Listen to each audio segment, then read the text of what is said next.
Hola amigos, esta es la reflexión 62 y del ciclo Aprender a Pensar es la parte 14.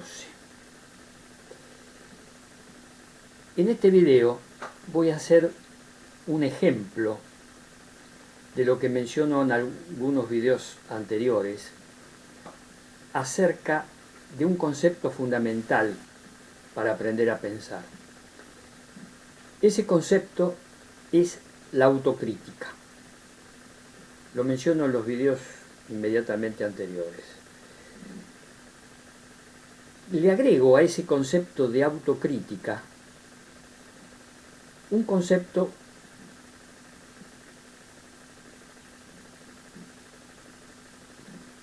paralelo. Iba a decir similar, parecido, pero prefiero decir paralelo. Autocrítica es criticarse a uno mismo. Y el concepto paralelo es la revisión. Revisión es rever, ver de nuevo. Forma parte del concepto amplio de la autocrítica, pero rever es algo más específico y se relaciona con un hecho concreto. Por eso va a servir este video para poner este ejemplo concreto, que va a ser una revisión. Una autocrítica, primero, me voy a criticar algo que yo percibí mal, que a través de distintas reflexiones y de investigaciones, que lo voy a explicar ahora. Bueno, voy a explicar primero de qué se trata.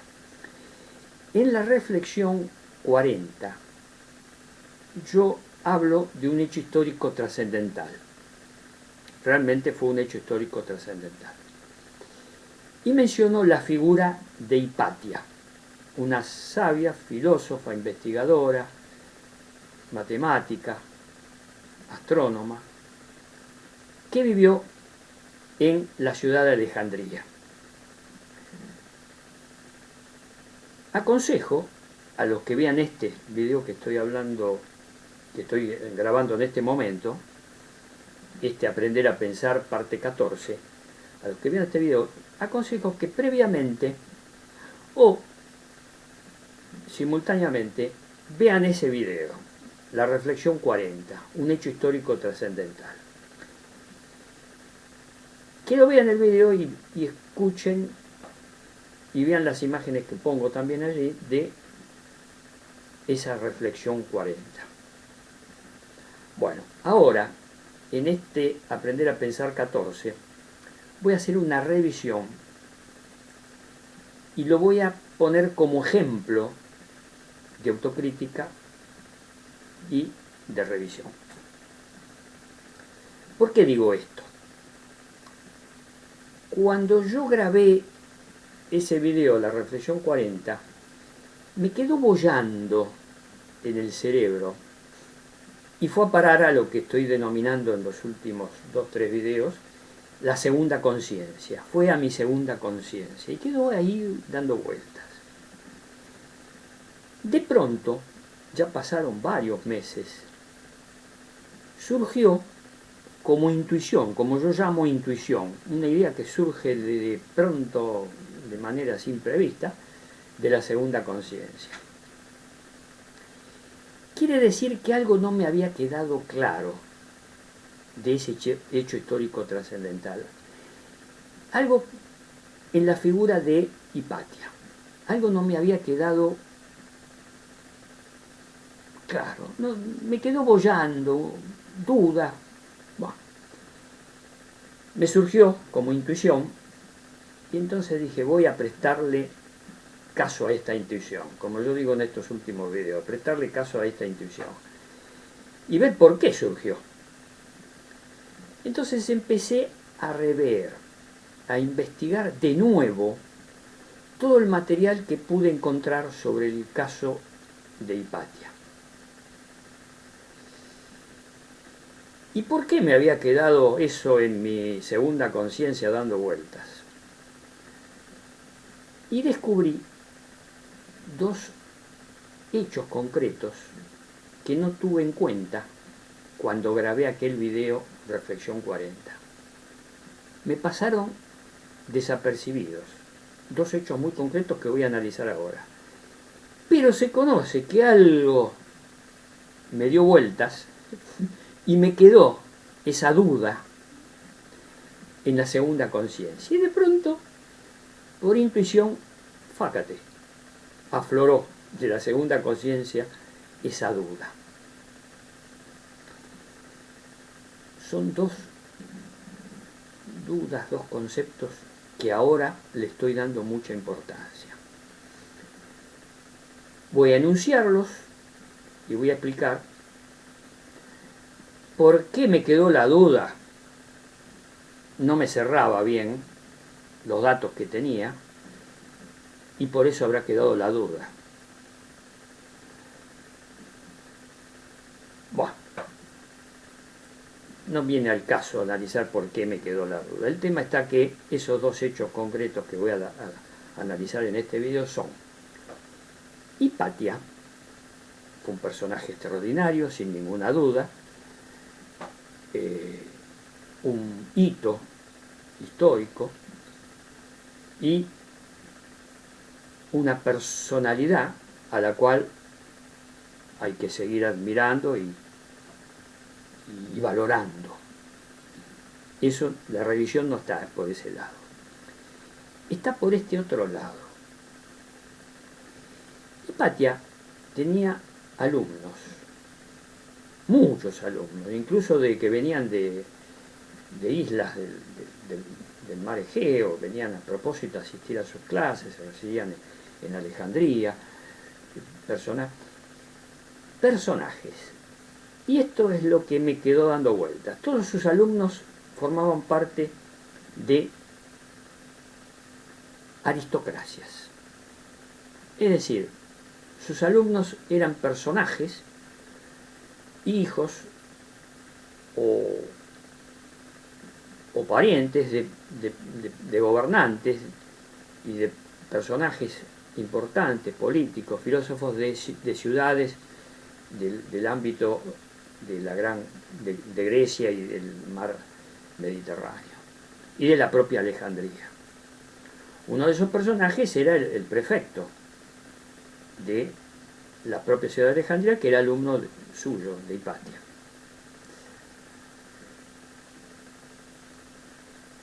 Pero todos sus alumnos formaban parte de la aristocracia, es decir, entre comillas, los mejores, los que gobiernan, los que tienen influencia. No tenía alumnos de las clases pobres. Un dato importante. Sus alumnos formaban parte de lo que en líneas generales podríamos llamar la aristocracia de Alejandría y de otras ciudades importantes de la época. No tenía alumnos pobres, artesanos, esclavos, no. Todos sus alumnos eran de la aristocracia. Un dato que yo no lo tuve en cuenta al hacer aquel video, pero que se ve que me quedó dando vueltas. Y el otro dato, peor todavía, es que todos sus alumnos eran varones. No tenía alumnas. ¿Qué significa esto? Ahora lo estoy reflexionando. Significa que Hipatia, con la enorme grandeza y la validez histórica que tiene su figura, no pensaba que las mujeres fueran susceptibles de ser alumnas de ella. Es decir, Hipatia se conformaba a la sociedad patriarcal. Es más, todos sus conocimientos se los había adquirido con observaciones propias, pero a través de la escuela de ella había sido su padre, que era un gran astrónomo y matemático. Todos sus conocimientos de matemática los había adquirido de su padre, del padre. Es decir, que tenía la figura del padre muy importante para ella. y que ella aceptaba el patriarcado. No manifestó rebeldía como mujer al patriarcado. Lo podía haber hecho tomando alumnas mujeres. No, eran todos varones. Varones y de clase aristocrática. No tenía alumnos de las clases más humildes, más pobres, artesanos o trabajadores. No, eran todos alumnos de la aristocracia. Y no tenía alumnas mujeres. Vale decir que en la cabecita, en el cerebro de Hipatia, no estaba el concepto que tenemos ahora en el siglo XXI del gran movimiento feminista que se está desarrollando en casi todos los países para la adquisición de derechos de las mujeres. Es una lucha importantísima a la cual yo adhiero, a esa tremenda lucha de las mujeres por conseguir la igualdad, una sociedad que no sea patriarcal, una sociedad igualitaria, democrática. Usemos la palabra democrática. Bueno, Hipatia no era evidentemente feminista y apoyaba el régimen patriarcal, no lo discutía ni lo debatía. La única duda que cabe es que no quedaron escritos de Hipatia. En la Edad Media, la Inquisición y toda la Edad Media destruyó escritos los estudios de Hipatia. Quedaron los dichos de alumnos de ella, alumnos de Hipatia que dicen y expresan conceptos que habían aprendido con su profesora. O sea, atribuido a investigaciones de Hipatia. Y se conoce la tarea y el trabajo de esta mujer excepcional a través de los alumnos varones y aristócratas. Entonces, mi autocrítica y mi revisión en este video es a esos dos factores que no tuve en cuenta cuando hice el anterior video. Entonces hago mi autocrítica y lo pongo como ejemplo de autocrítica y como ejemplo práctico de revisión, de rever algo. Yo me equivoqué al no dar en profundidad el personaje de Hipatia y ver esos dos detalles tan importantes. Hoy en el siglo XXI son importantísimos. Eso no le quita valor a Hipatia. Por favor, no quiero decir que disminuye el personaje de Hipatia como calidad histórica y como fundamento de muchas otras cosas, pero no tuve en cuenta ese detalle. Tuve que investigar más sobre los dichos de los alumnos de ella, varones, porque ella no quedó escritos de ella ni documentación, quedaron lo que dije recién, los dichos de los alumnos. Empecé a investigar, a profundizar, a investigadores que profundizaron, y empecé a ver todo ese material. Y ahí descubrí estos dos datos muy importantes, que son ejemplos de autocrítica y ejemplos de revisión. Rever algo. Cuando uno investiga algo, cuando uno hace un estudio de algún objeto, un tema o algo, y después se da cuenta que pudo haberse equivocado, volver para atrás y reconocer en qué se equivocó y expresarlo. Bueno, acá este es un caso práctico de aprender a pensar, usando la autocrítica y la revisión de conceptos. Aquí estoy haciendo un caso mío, propio. Debe haber otros, pero en esto me dejó pensando, estuve reflexionando bastante sobre esta falta de profundidad mía. Profundidad no, porque los datos los tenía, no los advertía como datos importantes. Yo sabía que tenía alumnos, pero no me había dado cuenta que no tenía alumnas mujeres. No tenía alumnas mujeres. O sea que no era feminista y no luchaba por una concepción más amplia de sus alumnos. No solo que no tenía alumnas mujeres, sino que tampoco tenía alumnos pobres. No pensaba en elevar el nivel de conocimientos en las clases pobres.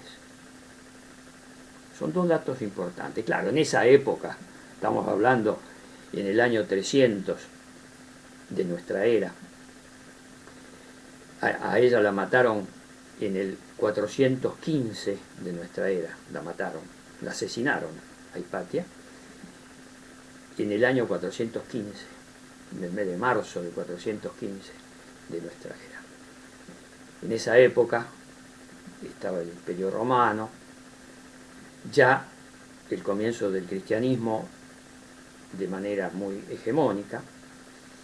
Otra cosa que investigué, que ella mantuvo su profesorado, porque era profesora y directora de la biblioteca de Alejandría y era profesora, mientras estaba un prefecto romano al mando de la prefectura de la ciudad de Alejandría.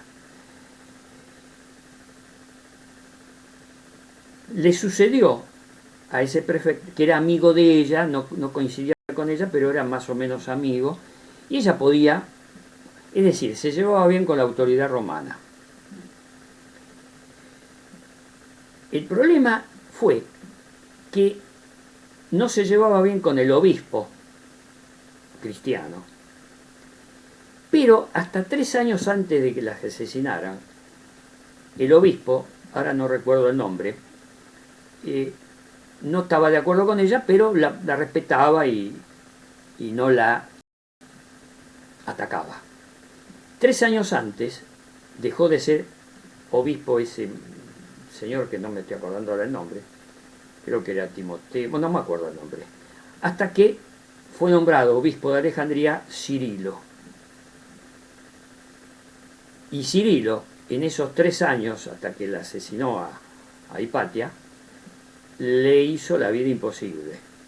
La veía como enemiga. ¿Por qué la veía como enemiga? ¿Y qué estrategia usó Cirilo? Esto es una cosa que investigué también. Cirilo, el obispo, el nuevo obispo de Alejandría, en esos 3 años de que fue nombrado obispo de Alejandría hasta que la asesinaron a Hipatia, en esos 3 años, de 411-12 al 415, en esos años, Cirilo,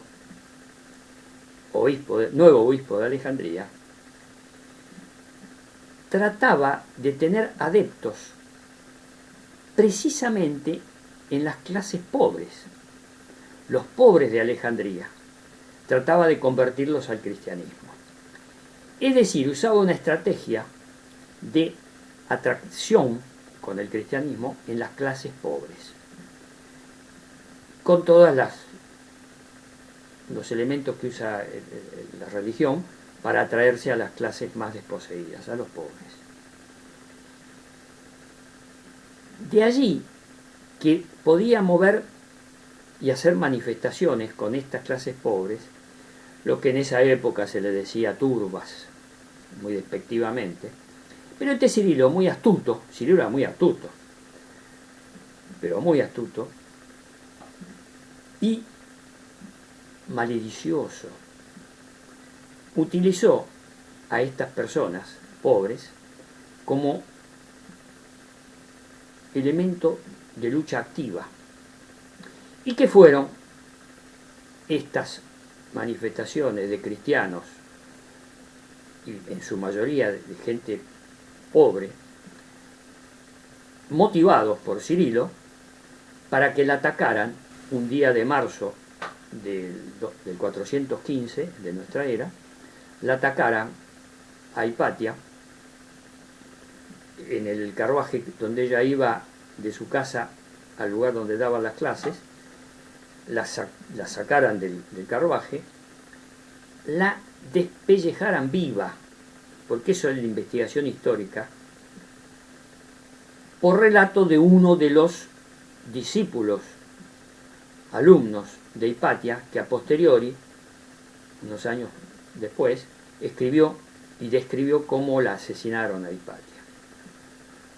La sacaron del carruaje donde iba, la despellejaron viva, con tejas, cortándole y arrancándole la piel. Es terrible, los dolores espantosos que eso produce. Fue un martirio. Y después, como preanuncio de la Inquisición con sus hogueras, la descuartizaron y los miembros descuartizados, incluso empezaron este operativo estando viva, porque la desollaron viva y después la descuartizaron. Una masacre, algo espantoso, con una manifestación de agresión y de maldad tremenda. Los trozos del cuerpo de Hipatia lo quemaron en una hoguera. Era el preanuncio de lo que iba a pasar con la Inquisición y en la Edad Media, que los cristianos quemaban a sus opositores, a los llamados herejes, en hogueras. Ya se usaba ese elemento del fuego para destruir, para que no quede nada del cuerpo del oponente. Esto está narrado por uno de los alumnos que asistió, los alumnos de Hipatia, que asistió a este hecho, o sea, testigo. Ese fue el asesinato de Hipatia. Por eso que es un mártir, entre comillas, de la ciencia. Pero yo quería hacer la autocrítica y la revisión de esos dos datos, que Hipatia, extraordinaria personalidad, pero que tenía alumnos que formaban parte de la aristocracia. Mientras que Cirilo, el astuto obispo, buscaba a sus seguidores en las clases más pobres, que eran, en esa época, y actualmente sigue subsistiendo, eran muy iletradas estas clases pobres. Por supuesto no sabían leer y escribir, para nada. Y hoy en día la educación primaria es obligatoria en casi todos los países del mundo, pero las personas humildes y con escasos recursos económicos tienen una educación precaria, que es aprovechada muchas veces por algunos sectores de la sociedad. Pero este es otro tema. Yo en este video quiero puntualizar ese dato. Lo más aberrante de todo es que Cirilo, el obispo que mandó matar a Hipatia, fue nombrado santo. Es santo de la Iglesia Católica Apostólica Romana, es un santo, está en el santo oral, Cirilo, el obispo de Alejandría, que cometió ese hecho aberrante de haber ordenado matar a Hipatia. O sea, el revisionismo me permitió profundizar en el personaje y darme cuenta de esos detalles que son importantes. Está bien, en esa época, año 400 de nuestra era, antes de la edad, comienzo de la Edad Media, hablar de feminismo, pero es un dato. Siendo mujer podía haber tenido alumnas. ¿Por qué no tenía alumnas? ¿Y por qué no tenía alumnos pobres? Son dos datos que me dejaron pensando. En su momento me fueron dando vueltas y me surgió como intuición. Este es un ejemplo de trabajo, de autocrítica y de revisión de una intuición y de cambio de manera de pensar, de modificar la manera de pensar, porque si seguimos pensando en la forma que lo estamos haciendo, no vamos a cambiar nunca la sociedad, ni siquiera la sociedad patriarcal. El patriarcado va a continuar. Bueno, con esto quiero dar por terminado este video como ejemplo práctico de autocrítica y de revisión histórica. Me equivoqué al no haber detectado estos datos antes. Lo detecté ahora. Nunca es tarde. Bueno, amigos, me despido hasta el próximo video. Chao.